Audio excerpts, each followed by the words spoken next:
చాలామంది ఏంటంటే అక్కడక్కడ కొంచెం యూట్యూబ్లో నేర్చేసుకొని ఏదో ప్రాక్టీస్ చేసే ప్రయత్నం చేస్తుంటారు, జరగదు.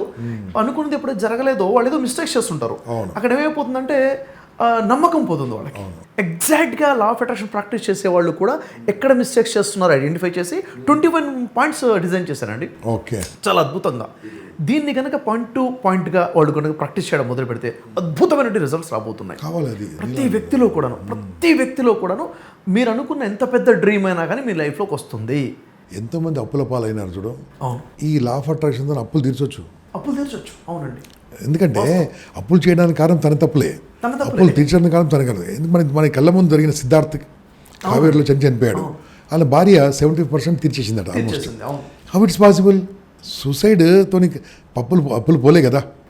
అంటే there is a reason for that. అందుకోసమే వాళ్ళు చేస్తే బయటపడతారు, తప్పకుండా బయటపడతారు. డబ్బు సంపాదించాలంటే కూడా లా ఆఫ్ అట్రాక్షన్. కీర్తి ప్రతిష్టలు అది మోస్ట్ ఇంపార్టెంట్. ఓకే, బాగా డబ్బు తర్వాత మనిషి కోరుకునేది కీర్తి ప్రతిష్టలే కదా, దాన్ని కూడా లా ఆఫ్ అట్రాక్షనే. అవునండి, వాస్తవం. వీళ్ళు ప్రాక్టీస్ చేయగలిగితే అద్భుతంగా ఉంటుంది.